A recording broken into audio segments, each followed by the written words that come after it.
is News on the Hour, brought to you from the Anglican Cable Network Nigeria, ACNN Television. I am Charles Philip Owakolam.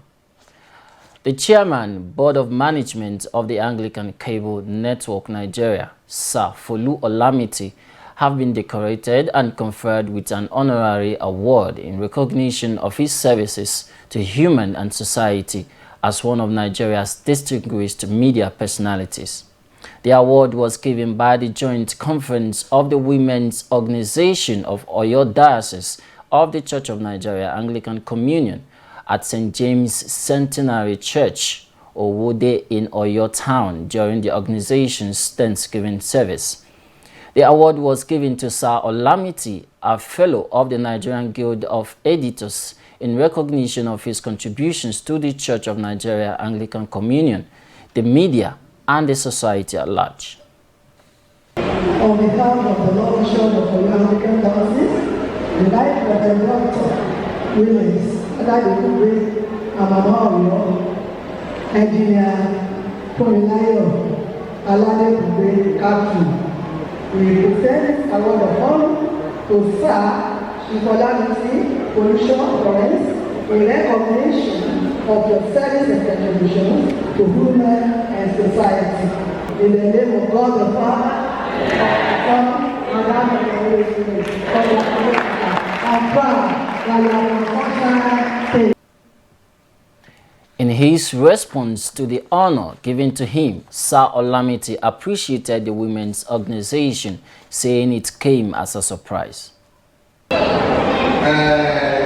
award came, I must say, as a surprise to me. I didn't expect it. I thank you and I appreciate this honor. Other distinguished personalities present at the Thanksgiving service included preacher at the occasion, the Right Reverend Olukemi Olubenga Odunton of Ajayi Crowther Diocese, and his wife, Mrs. Felicia Odunton, wife of the Bishop of Oyo Diocese and president of the organization, Engineer Catherine Alade Kugbe, a security consultant, Prince Adekunle Ogunmola, and Dr. James Ojebode of Atiba University, Oyo, amongst others. Governor Babangana Zulum of Borno State has directed for investigation into the fire incident at the Madukuri GSM village. It was reported that dozens of shops and property worth millions of naira were destroyed in the inferno. Mr. Issa Gusau, the special advisor to the governor on public relations and strategy, announced this in a statement issued in Madukuri. Gusau disclosed that Zulum directed the Chief of Staff, Government House, Mr. Babagana Wakil, to investigate the cause, assess the damage, and submit reports within 24 hours. Meanwhile, the Anambra State government has restricted the time which vehicles laden with petroleum products can move in the state. The Commissioner for Information and Public Enlightenment in the state, Mr. Don Adenoba, announced this in a statement forwarded to newsmen. He explained that the decision followed the incessant collapse of trucks carrying petroleum products in the state recently, stressing that it will take effect from Saturday, November 2nd, 2019, and that such vehicles can be allowed to move within Anambra State from only 8 p.m. to 5 a.m. According to the Commissioner, the government has also directed the Anambra State Police Command and all other security agencies in the state to swing into action. They are to rigorously enforce the restriction order on the movement of trucks carrying petroleum products in the state, and also asked to ensure that such vehicles do not exceed the speed limit of 90 kilometers per hour in all parts of the state. He, however, urged oil marketers, workers, tanker drivers, and concerned persons, among other stakeholders in the downstream oil sector, to bear with the state government and to adhere to the regulation, which he noted was made strictly in the overriding interest of the public. Still to come, NFF issues warning to members on match fixing, and that will be after the break. Please stay tuned.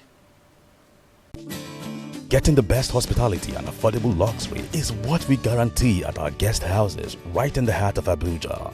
Decent guest houses that offer surpassing services such as 24-hour room service, constant power supply, decent non-smoking environment, parking lot, laundry service, multi-purpose hall, minimart, restaurant services, spacious room at affordable rate. For reservation, book online at www.anglicanguesthousesabuja.com or locate us at All Saints Guest House, 29 Tamale Street, Wuse Zone 3, Abuja. Telephone 0806-699-5823 or 0805-285-5092 or Church Guest House, 24 Douala Street, Wuse Zone 5, Abuja. Telephone 0816-860-7024 or 0805-677-3815. Welcome back. Thanks for staying tuned. For more on our top stories, please visit our website at acnntv.com or youtube.com/ACNNTV. To be up to date with our news and other programs, download the ACNN app for Android from Google Play Store.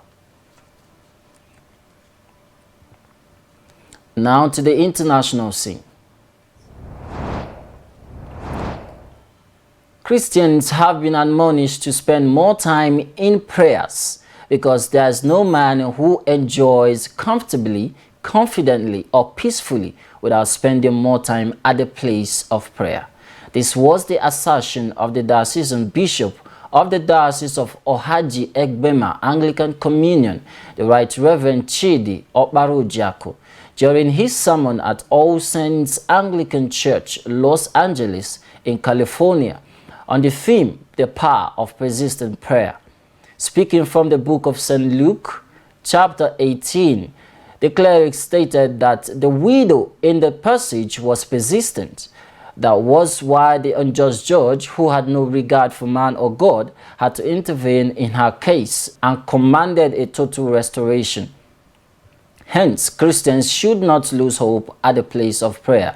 They must be consistent and persistent.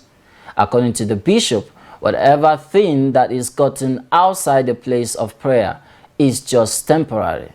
The cleric encouraged Christians to shut any form of shortcuts to success or getting whatever it is that they needed, but instead they should seek it out at the place of prayer. The newly elected Kenyan bishop has called on churches to support the fight against corruption and rally behind the initiatives being made to unite the country. The bishop-elect of Maseno South Diocese in the Church of Province of Kenya, the Right Reverend Simon Onyango, encouraged Christians to support the Building Bridges initiative, looking at changes in the structure of the government and attempting to address historical injustices in the country.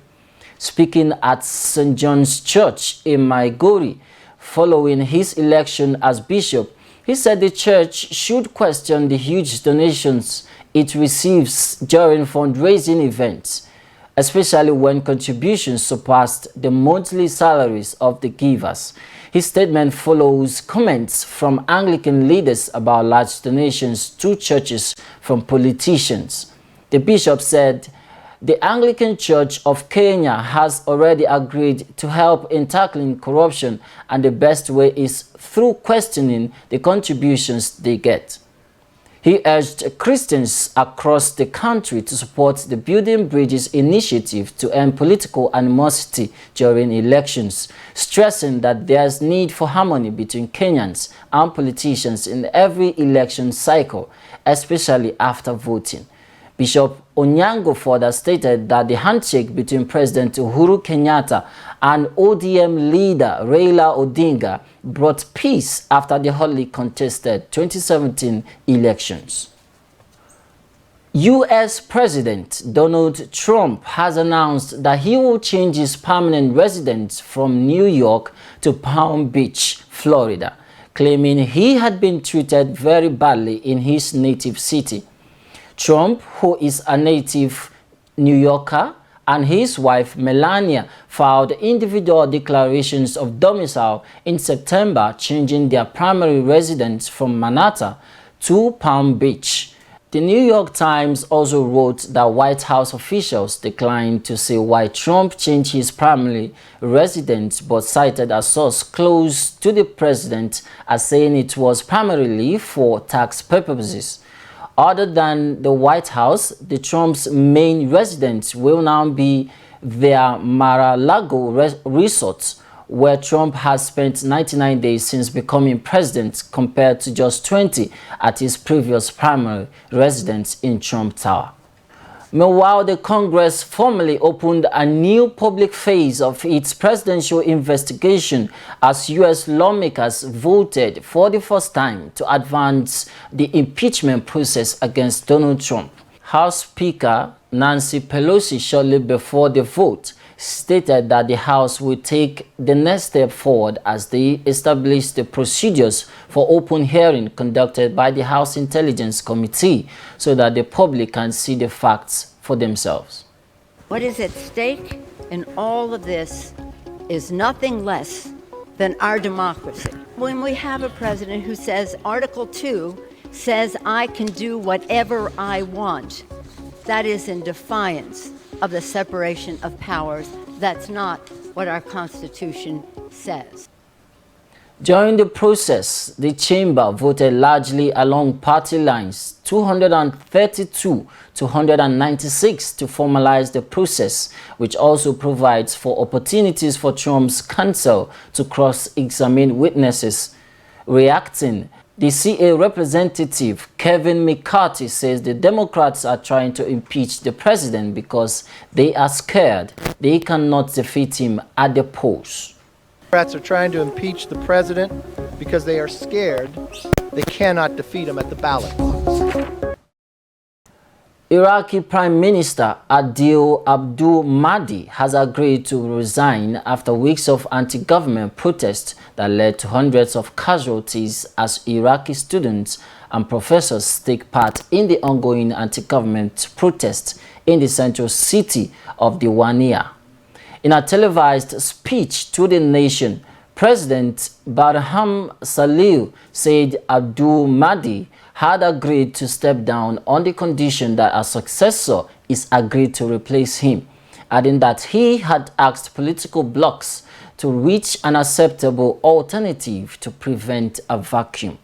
The protests, which have gripped parts of Iraq for the past month, were sparked by a long-standing complaint over unemployment, government corruption, and a lack of basic services such as electricity and clean water. Reports said officials have attempted to regain control with the use of lethal force, while also imposing curfews and internet blackouts, adding that those who have taken part in the demonstrations have disputed that.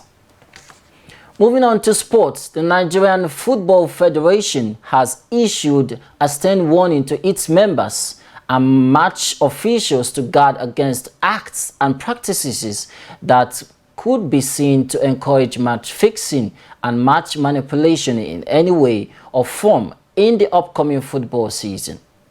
With the 2019 and 2020 Nigeria Professional Football League season due to kickstart on Sunday, 3rd November, the NFF, through Barrister Oke Obi, head of the NFF Integrity Unit, says it encourages match officials and other workers in the football to recognize, resist, and report any act or practice or tendency that may appear remotely or directly to seek to compromise the integrity of any given football match at any point in time. Obi assured that the Federation would not hesitate to visit acts and practices that are capable of bringing the game to disrepute, with the heaviest sanctions possible, no matter whose ox is God. And that's where we draw the curtain on this edition of News on the Hour. We thank you for watching. I am Charles Philip Wakalam.